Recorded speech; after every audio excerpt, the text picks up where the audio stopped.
नमस्कार मु आपको प्रभास स्वागत करुच्ची आजिकार कार्यक्रम को जदि आप चैनल टी सब्सक्राइब करना तो निश्चित सब्सक्राइब करने तो पाखे बेल आइकन टी निश्चित भाव में दबाई दिंतु। आज्ञा हाँ मुझे आसी पहुँची जाइए मयूरभंज जिलार बड़साई निकटस्थ सुहागपुरा शाल जंगल भितर विराजमान कर माँ अधिष्ठात्री देवी माँ हिंगुला निकट में जादेवी सर्वभूतेषु शक्ति रूपेण संस्थिता नमस्तस्यै नमस्तस्यै नमस्तस्यै नमो नमः। आज्ञा हाँ भक्त मैंने किए शक्ति स्वरूपा कही था किए अग्नि रूपा कही था आउ किए मंगलमयी कही था। तेज आसतु आउ डेरी करें आपण मानक ए मंदिर बुलवा सहित माँ को विषय किसी जनवाक चेष्टा करेंगे। तेज आसतु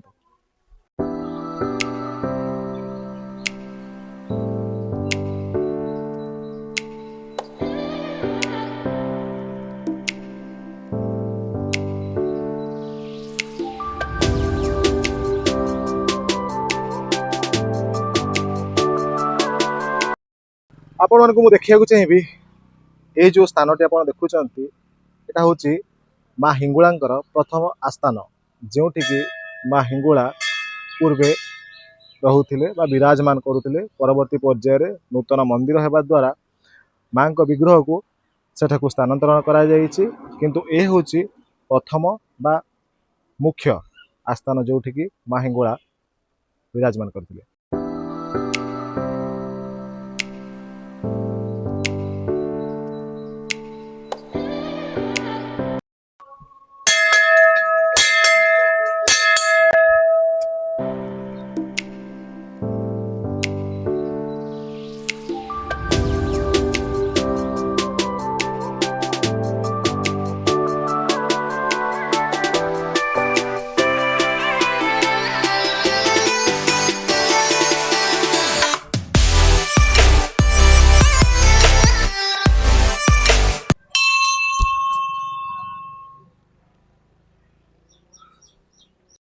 आपण मैंने जो देखुं ये जो घोड़ा हाथी आउ जो सालुकनारे काच शंखा धूपकाठी सिंदूर बंधाई एसबू हूँ मानसिक मनीष तार विश्वास को लेकिन जो जीवन को अतिवाहित करें विश्वास गोटे अन्यतम।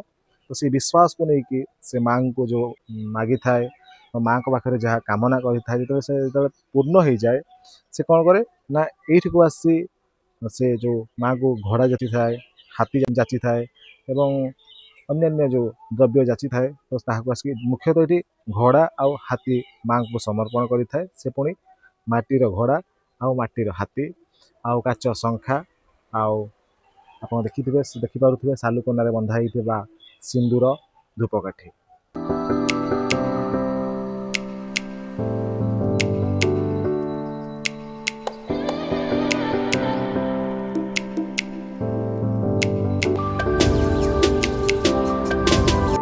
आपण जो देखुं स्थान टी ये हूँ यज्ञ कुंड जो वर्षर थे जो माँ को वार्षिक पूजा होता है ये दिन तमाम यज्ञ होता है एवं जो पूर्णाहुति हुए तार अपोजिट साइड जो देखिए मोर बाम पार्श्व एक विशाल कुंड रही। तो कैमरामैन को देखा चाहिए से आसी देखेबे जो ये विशाल कुंड रही विशाल कुंडरे भक्त माने निजर मनस्कामना नड़िया कदली विभिन्न फल एवं अन्यान्य धूप नहीं आसी यही कुंडरे अर्पण कर दे था। तो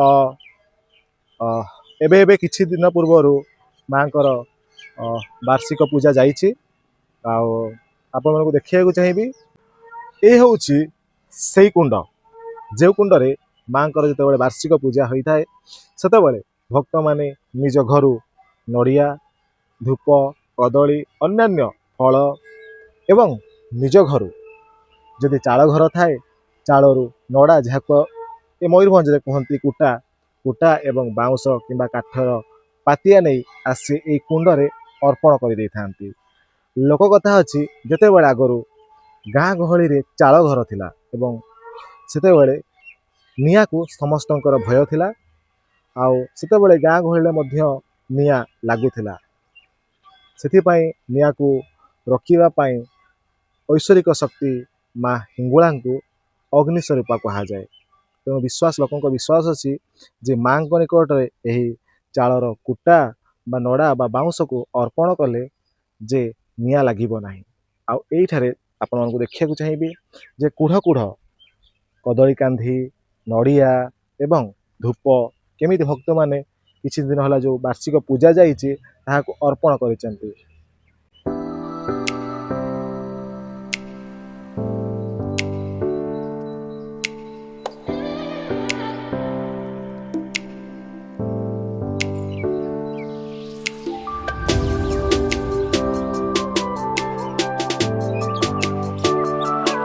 ଆପଣମାନଙ୍କୁ ଏକ ସୁନ୍ଦର ଦୃଶ୍ୟ ଦେଖିବାକୁ ଚାହିଁବି ଯେଉଁଟାକି ଆମ ଭାରତରେ ଏକ ବିଶେଷ।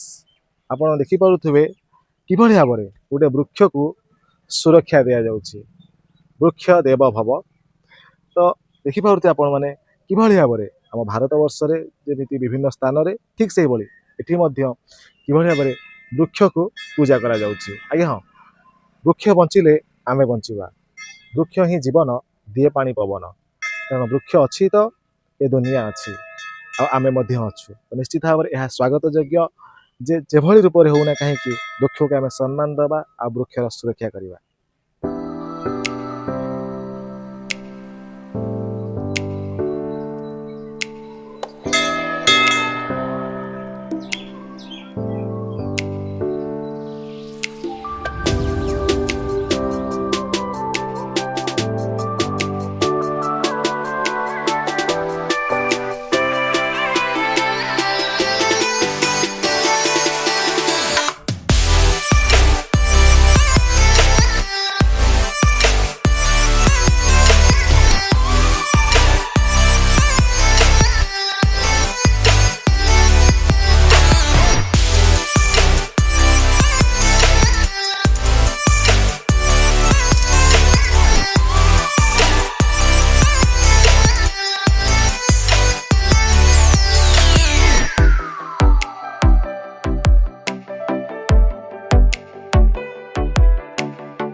ଯାଦେବୀ ସର୍ବଭୂତେଷୁ ମାତୃରୂପେଣ ସଂସ୍ଥିତା ନମସ୍ତସ୍यै ନମସ୍ତସ୍यै ନମସ୍ତସ୍यै ନମୋ ନମଃ। ଆଜ୍ଞା ହଁ, ମୁଁ ଆଜି ଆସି ପହଞ୍ଚି ଯାଇଛି ମା ହିଙ୍ଗୁଳାଙ୍କ ପାଖରେ। ଆଉ ମୋ ପାଖରେ ଅଛନ୍ତି ମା ହିଙ୍ଗୁଳାଙ୍କର ଯେ ପୂଜାରୀ। ତ ଆମେ ତାଙ୍କୁ ପଚାରି ବୁଝିବା ମାଙ୍କ ବିଷୟରେ।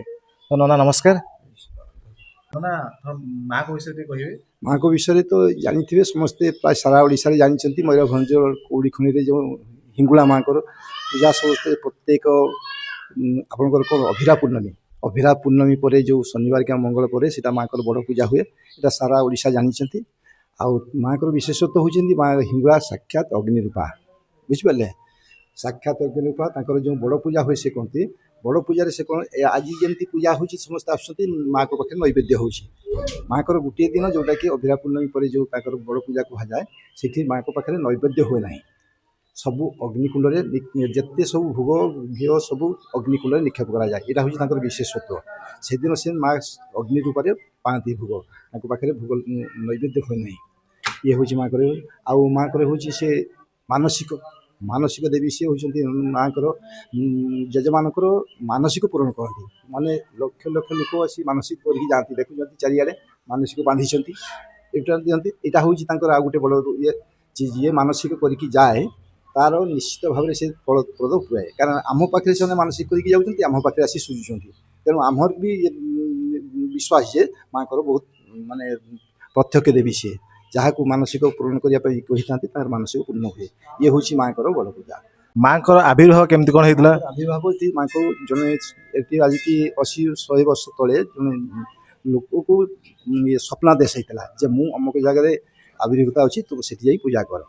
सी से गछ मूले देखो आप सामने मंदिर माँ सामने गोटे बट वृक्ष अच्छी से गोटे शाल गछ था से शाल गछ मूल से प्रस्तर रूप से पूजा पाते प्रथम सहीटा हूँ माँ शक्तिपीठ से पूजा पाइला लोकर समागम बढ़ी पारे चलला ये मंदिर 14 मसीह 2014 मंदिर नुआ मंदिर हो प्रतिष्ठा है माँ से उठेले आम प्रथम से पूजा करुले माँ को सही सत ये मंदिर पूजा कले भी शक्तिपीठ पूजा करने पड़े कारण माँ शक्तिपीठ से माँ से आविर्भूता तो माँ कौन प्रसिद्ध भोग कौन प्रसिद्ध भोग हूँ नड़िया कदली ये हूँ माँ प्रसिद्ध नुह केवल नड़िया कदली यहाँ हूँ अन्य जेकोसी भोग से पार कि माँ प्रथम रही नड़िया कदली ये हूँ माँ माँ जो वार्षिक पूजा छाड़ी आउ कौन कौन सब पूजा अनुष्ठित हुए पूजा अनुष्ठित होती ये वार्षिक पूजा गोटे होती ये शिव पार्वती विवाह उत्सव गोटे हुए आपर तो दैनिक पूजा तो डेली चली पूजा ये तो माकर अलग किसी पूजा से हुए वर्षक गोटे थर ये पूजा हुए आउर गोटे मंदिर में शिव पार्वती विवाह उत्सव पालन करा जाए। धन्यवाद माँ। तो आप शुणुले कि भाव में माँ पूजक कहते कि माँ होती अग्निरूपा तो वर्ष थे जो माँ बड़ पूजा अनुष्ठित होता है से माँ को अग्निकुंड में माँ को उद्देश्य सबकि अर्पण कर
मो पाखे अच्छा ये अनुष्ठान जे कि कर्मकर्ता मौसा अच्छा तो पचारि बुझा ये अनुष्ठान विषय आ माँ को विषय मौसा नमस्कार। नमस्कार। मौसा आप कहे कि जो ये अनुष्ठान विषय कहे ये अनुष्ठान मोर आसवा 19 वर्ष है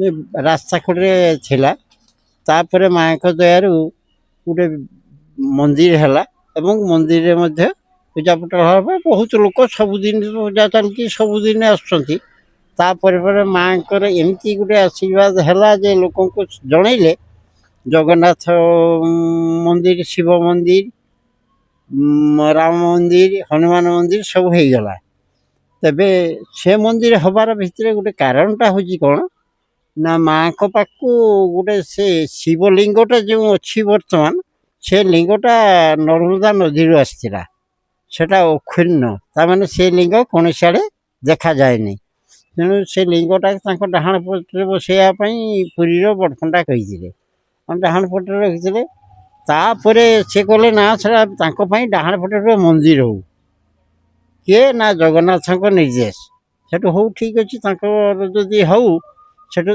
मंदिर करागला किए निर्देश देते ना जगन्नाथ निर्देश देते जगन्नाथ मंदिर कड़े हम हो जगन्नाथ मंदिर भी होगा कड़े मंदिर काम सरी जाइए बर्तमान तापर कौन हम तो कही हेनी तापर एबे गोटे योजना है मंदिर बाम पटे जंगल विराट बड़ पार्क हम जेटू जिते खर्च हम गवर्नमेंट करने प्रतिश्रुति 2 कोटी टंका पर्यटन खर्च हो पारे कि अधिका भी हो पारे भल पार्क हम आउ तो जहाँ देखुं युवाक आस्ते आस्ते आस्ते आस्ते कम जोरसोर चलती माँ को दया आम कहीं नुह माँ चाहिए सब हो पार माँ को दयार हो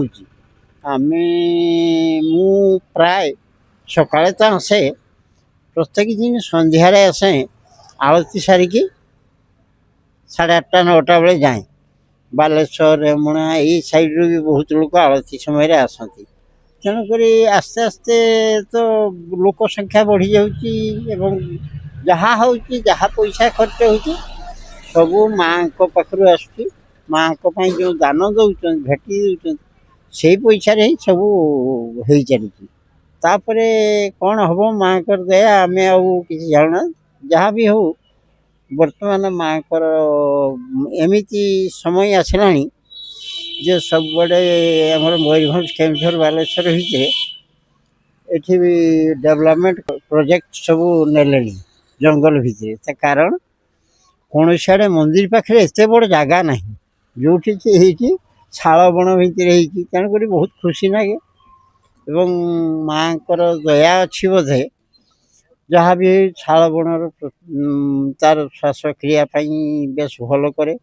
ମୁଁ 17 ବର୍ଷ, ମୋ ବୟସ ହେଲାଣି 83 ବର୍ଷ। ମୁଁ କିନ୍ତୁ ବଡ଼ସାହିରୁ ଏଠିକି 6 କିଲୋମିଟର ଡେଲି ଗାଡ଼ି କରିକି ରାତି 9ଟା ବେଳେ ଯାଉଛୁ, ସକାଳେ ଆସୁଛୁ, ଦ୍ୱିପହର ବେଳେ ଆସୁଛୁ। ଏସବୁ ମାଆଙ୍କର ଦୟା। ମୁଁ ଭାବେ ମାଆଙ୍କ ସାହାରେ ଆସିପାରିଛୁ। ଯିଏ ପଚାରନ୍ତି ଏତେ ରାତି ହେଲାଣି ବୁଢ଼ା ହେଲାଣି କେନେ ଯାଉଛନ୍ତି, ମାଆ ପରା ପାଖରେ ଅଛନ୍ତି ଏବଂ ମାଆ ମୋତେ ବି ସେଇ ସହଯୋଗ ଦେଇଛନ୍ତି। ମୁଁ ଗଲାବେଳେ ମୋ ବିପଦରୁ ଆପେ ଆପେ ଖଣ୍ଡନ ହେଇଯାଉଛି ସବୁ। ତେଣୁକରି ମାଆ ପ୍ରତ୍ୟକ୍ଷ ଦେବୀ। ତାଙ୍କ ପାଖରେ କିଛି ତାଙ୍କ ଉପରେ ଆଉ ଆମେ ଖୁବ୍ ବେଶୀ କହିବାଟା ଉଚିତ ନୁହଁ। ବାସ୍। ମାଆଙ୍କ ଏଠି ସବୁ କ'ଣ କ'ଣ ସବୁ କାର୍ଯ୍ୟକ୍ରମ ହେଉଛି? ବଡ଼ ପୂଜା ତ ହୁଏ, ପ୍ରତ୍ୟେକ ପୂଜା ହୁଏ। ମାନେ ଦୁର୍ଗା ପୂଜାଠୁ ଆରମ୍ଭ କରି ଲକ୍ଷ୍ମୀ ପୂଜା ଯାହା ବେଶ ହୁଏ, ମାଆଙ୍କର ବେଶ ହୁଏ। ସେଇଦିନ ଚଣ୍ଡୀ ହୁଏ ଆଉ ଯେକୌଣସି ପର୍ବପର୍ବାଣୀ ପଡ଼େ ଚଣ୍ଡୀ ହେବ ଆଉ ମାଆଙ୍କ ବେଶ ଚେଞ୍ଜ ହୁଏ। ଇଏ ବାର୍ଷିକ ଉତ୍ସବ ହୁଏ। ତାପରେ ଭୋଜି ଭାତ, ବାହାଘର, ତାପରେ ପିଲାମାନଙ୍କର ଚୁଟି ପକେଇବା, ଏଇସବୁ କାମ ଚାଲିଛି। ଆଉ କ'ଣ?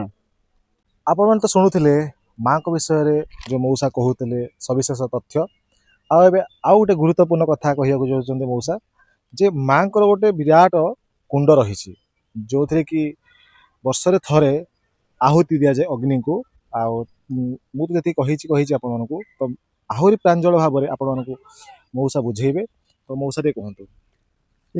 ଦେଖନ୍ତୁ, ମାଆ ସେ ହେଉଛନ୍ତି ଅଗ୍ନି ଦେବୀ। ତେଣୁକରି ଅଗ୍ନି ଉତ୍ସବ ଆମର ହୁଏ ଅଭିରା ପୂର୍ଣ୍ଣମୀରେ। ଅଭିରା ପୂର୍ଣ୍ଣମୀରେ ଅଗ୍ନି ଉତ୍ସବ ହୁଏ। ଓଡ଼ିଶା ନୁହେଁ, ଭାରତର ଚାରିଆଡ଼େ ଅଗ୍ନି ଉତ୍ସବ ପାଳନ କରାଯାଏ। ଅଗ୍ନି ଉତ୍ସବ ପାଖରୁ ଆମର ଏଠି ଆରମ୍ଭ ହୁଏ ବଡ଼ ପୂଜାଟି। ଅଗ୍ନି ଉତ୍ସବ ପରେ ଯେଉଁ ଶନିବାର କି ମଙ୍ଗଳବାର ପଡ଼ିଲା ସେଇଦିନ ମାଆଙ୍କର ଅଗ୍ନି ଉତ୍ସବ କରାଯାଏ। ଏବଂ ଏଇ ସାମ୍ନାରେ ଦେଖାଯାଉଛି ଇଏ ହେଉଛି ଯଜ୍ଞକୁଣ୍ଡ। ସେଠି ଯଜ୍ଞ ହୁଏ। ଯଜ୍ଞ ସରିଲା ପରେ ସେଇ ଯଜ୍ଞକୁଣ୍ଡରୁ ଯେଉଁ ଅଗ୍ନି ବାହାରେ ସେଇ ଅଗ୍ନିକି ଚାରି ବେଦରୁ ବ୍ରାହ୍ମଣ ଚାରିଟି କୋଣକୁ ଆଣନ୍ତି। ଆଣିକି ଏ ଅଗ୍ନିକୁଣ୍ଡରେ ଚାରି କୋଣରେ ଚାରି ବେଦ ଘୂରି ସାରିଲା ପରେ ଚାରି ବେଦରୁ ଚାରି କୋଣରେ ଯେଉଁ କୋଣରେ ରହିବା କଥା ରହି ସେ ବ୍ରାହ୍ମଣମାନେ ଅଗ୍ନିରେ ଲଗାନ୍ତି। ଏବଂ ଆଉ ଗୋଟେ କଥା ହେଉଛି କ'ଣ ନା, ସେଦିନ କୌଣସି ପୂଜା ହୁଏନି, ସଂକଳ୍ପ ହୁଏ। ତାପରେ ଯାହା ଆଣିଥାନ୍ତି ଭୋଗରାଗ, ନଡ଼ିଆ, କଦଳୀ, ଲୁଗାପଟା ସବୁ ଏଇଠି ଦେଇ ଦିଆଯାଏ। ଏବଂ ସବୁ ଜିନିଷ ପଡ଼ିଗଲା ପରେ ସେଠି ଘିଅ, ଆମର ପ୍ରାୟ ଯେତେ ଘିଅ ଦିଆଯାଏ ମୁଁ ହିସାବରେ ଯାହା ଦେଖେ 2ରୁ 3 କୁଇଣ୍ଟାଲ ଘିଅ ମଧ୍ୟ ଦିଆଯାଏ। ଘିଅ ଦେଇ ସାରିଲା ପରେ ଅଗ୍ନି ଲଗାଯାଏ ଏବଂ ଅଗ୍ନି ଲାଗିଗଲେ ସେଇଟା ସରିବାକୁ ପ୍ରାୟତଃ 15 ଦିନ, 20 ଦିନ, ମାସେ ଏମିତି ଲାଗିଯାଏ। ଏବେ ତ ଏଇ ବର୍ଷା ହେଇକି ନିଭି ଯାଇଛି, ଅଳ୍ପ ଟିକେ ଟିକେ ଅଛି। ତେବେ ବି ଏଇ ଯେଉଁ ଅଗ୍ନି ଉତ୍ସବ ଏଇଟା ହେଉଛି ମାଆଙ୍କର ବଡ଼ ପର୍ବ। ଏଇ ଅଗ୍ନି ଉତ୍ସବ ପାଇଁ ଆମେ ବହୁତ ଆଗରୁ ରହୁ ଏବଂ ସେ ଅଗ୍ନି ଉତ୍ସବ ଯେଉଁଦିନ ହୁଏ ସେଦିନ ଆମେ ଯାହା ପୁଲିସବାଲା ଏବଂ ନ୍ୟୁଜ୍ ରିପୋର୍ଟର କୁହନ୍ତି 8ରୁ 10 ଲକ୍ଷ ଲୋକ ହୁଅନ୍ତି। ଏବଂ ମାଆଙ୍କର ଏମିତି ଗୋଟେ ଅଛି, ଏତେ ଲୋକ ହୁଅନ୍ତି କୌଣସି ଦିନ କୌଣସି ଅସୁବିଧା କେହି ଭୋଗିନାହାନ୍ତି। ପୁଲିସବାଲା କୁହନ୍ତି ଆମେ ତ କିଛି କରୁନୁ, କିଛି କେହି ଆଡ଼େ ମାନେ ବଦମାସି ଯେ ଚୋର ହେବା कि एक्सीडेंट हवा सेमती भी हुएनी माँकर एमती प्रभाव अच्छी ताको दिन में कौन किसी असुविधा आमर ये हैनी एमती वर्ष वर्ष धरी चली आसी आउ कौन कहमी यह हूँ माँकर मुख्य एवं से अग्निकुंड अग्निदेवी तांको सहित संपर्क सब रहुची। तो आपण मैंने शुणुले कि भाव में माँ विषय में सविशेष वर्णना करुले मौसा। तो आम तरफ मौसा को बहुत बहुत धन्यवाद। धन्यवाद।